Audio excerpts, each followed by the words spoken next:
আসসালামু আলাইকুম এভরিওয়ান, সবাই কেমন আছেন? আশা করছি সবাই খুব ভালো আছেন। আজকে করব পাকা আমের মালপোয়া পিঠা। তার জন্য আগে আতপ চাউলটা আমি ভিজিয়ে রেখেছিলাম। দেখতে পাচ্ছেন কতটুকু সুন্দরভাবে ভিজে গিয়েছে। খুব সুন্দরভাবে ভিজিয়ে নিতে হবে। এবার একটা ব্লেন্ডার জারে আমি চাউলগুলো নিয়ে নিচ্ছি। ঘরে শুধু আতপ চাউল হলেই মানে হয়ে যাবে পিঠাটা। একদম সহজ, মানে গুঁড়ি মানে চাল ভাঙানোর কোনো মানে প্রয়োজন নেই। এখানে আমি পাকা আম নিয়েছি। এই পাকা আমটা দিয়ে তারপরে চালের সাথে নিয়ে তারপরে আমি এটা ব্লেন্ড করে নিব। দেখতে পাচ্ছেন মোটামুটি আমি ব্লেন্ড করে নিয়ে আসছি। ভালোই একদম স্মুথ একটা ব্যাটার হয়েছে।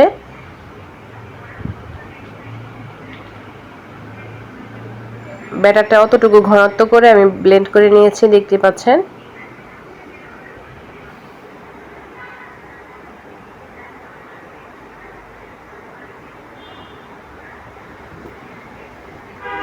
এতটুকু ঘনত্ব হবে। এবার একটা বাটিতে আমি মানে ঢেলে নিচ্ছি।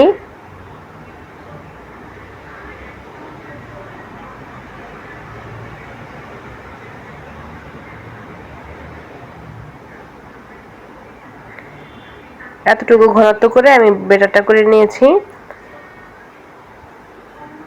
এবার এখানে 1 কাপ চিনি দিয়ে নিব আমি মিষ্টি অনুযায়ী। চিনিটা ভালোভাবে মিশিয়ে নিব।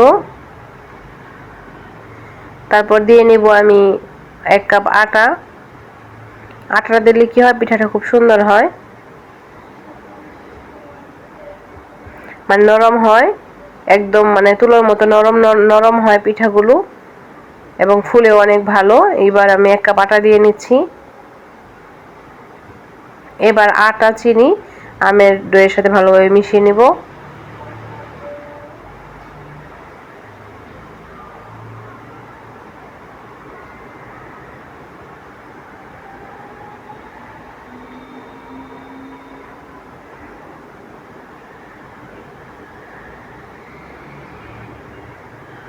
এটা খুব সুন্দরভাবে মিশিয়ে নিতে হবে।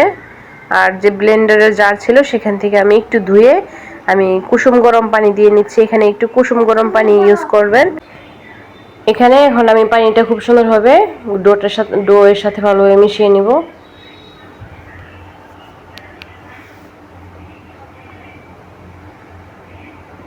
এটা খুব ভালোভাবে মিশিয়ে নিতে হবে। স্বাদমতো একটু লবণ দিয়ে নিলাম। এটা অনেকক্ষণ ফেটিয়ে নেবেন, মানে মিশিয়ে নেবেন, তাহলে পিঠাটা একদম সুন্দর হবে, ফুলকো ফুলকো হবে। এটা যত বেশি ভালোভাবে মিশাবেন আপনার পিঠাটা খুব সুন্দর হবে। তারপর আধা ঘন্টা রেস্টে রেখে দিবেন, তাহলে আরো ভালো হবে।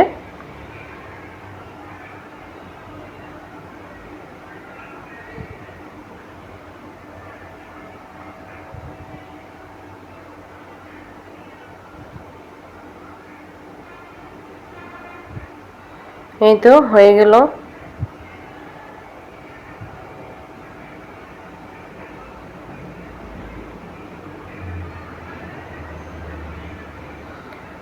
আর ডোটা পারফেক্ট ভাবে হয়েছে এটা বুঝতে পারবেন কিভাবে, যখন এখানে দেখবেন চামিচটা থেকে পড়ে যায় অথচ কুট কুট হয়ে থাকে, তাহলে বুঝতে পারবেন যে খুব সুন্দরভাবে আপনার ডোটা একদম কমপ্লিট হয়ে গিয়েছে, মানে পারফেক্ট হয়েছে। এবার আস্তে আস্তে আপনি পিঠা তৈরি করার জন্য রেডি।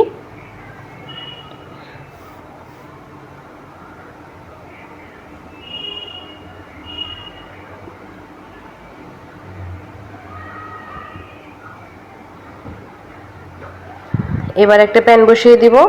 আর ফিরে আসলাম আধা ঘন্টা পর। এবার আমি পিঠাটা তৈরি করব। তার জন্য একটা কড়াই বসিয়ে দিলাম। কড়াইয়ে খুব সুন্দরভাবে এক এক করে পিঠাগুলো আমি দিয়ে নিব।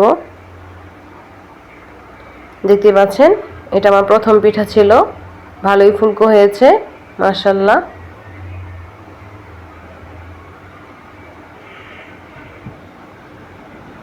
মানে অনেকটাই ফুলকো হয়েছে। এবার আরেকটা দিয়ে নিচ্ছি।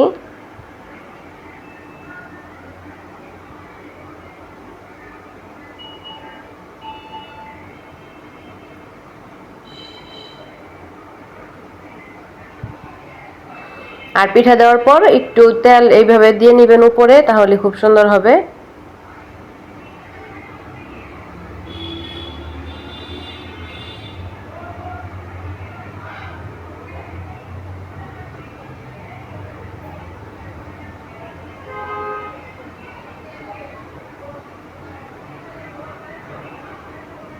এটাও মোটামুটি ফুলে গিয়েছে, এবার তুলে নিব। এইভাবে আমি সব খুব সুন্দরভাবে তুলে নেব সবগুলো পিঠা।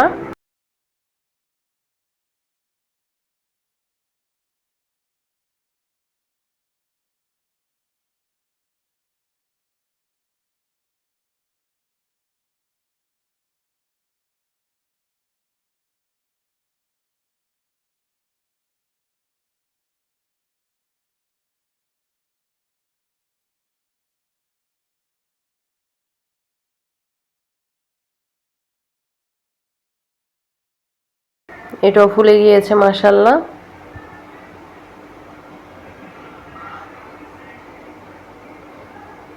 এবার এটাও তুলে নিব।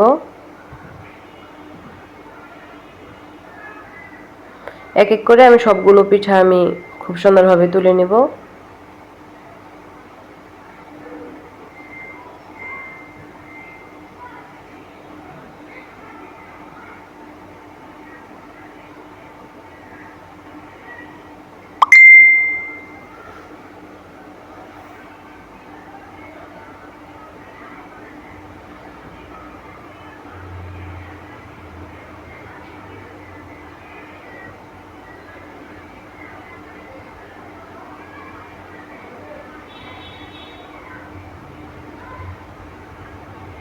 এটাও ফুলকো হয়েছে মাশাআল্লাহ।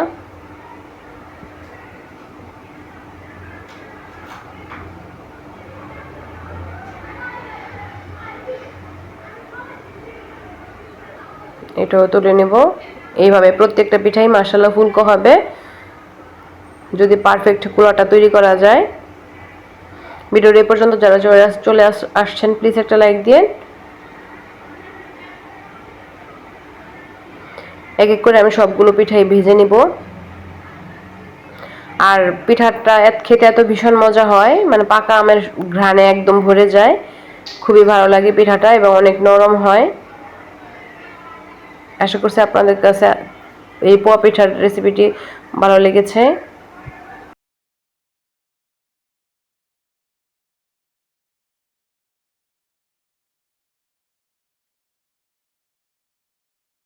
এই তো এটাও তুলে নিচ্ছি।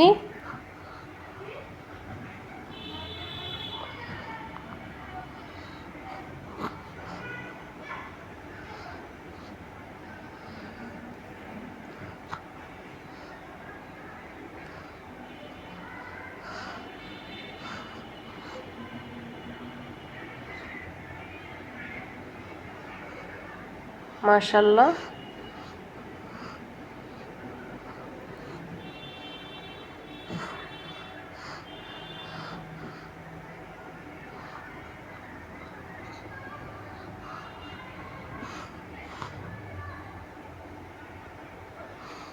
পাকা আমের এই পোয়া পিঠাটা একবার হলেও বাসায় ট্রাই করে দেখবেন, ভীষণ মজা হয়। এটাও তুলে নিচ্ছি।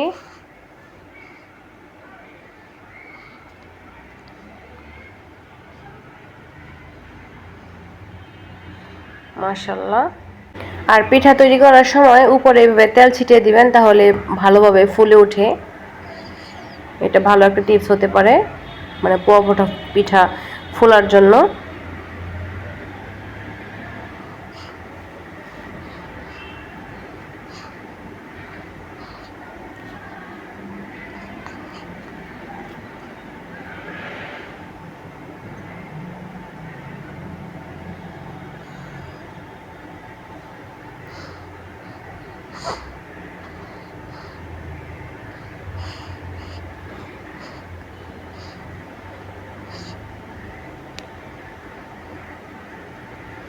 এইভাবে আমি সবগুলো পিঠা করে নিয়েছি।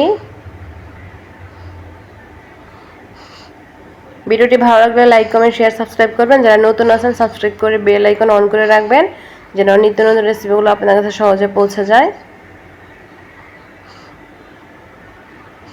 আজ এই পর্যন্তই। সবাই ভালো থাকবেন, দেখা হবে নেক্সট রেসিপির সাথে। সে পর্যন্ত সবাই ভালো থাকেন, সুস্থ থাকেন, আমাদের জন্য দোয়া করবেন। আসসালামু আলাইকুম ওয়া রাহমাতুল্লাহি ওয়া বারাকাতুহু। আল্লাহ হাফেজ। Take care everybody.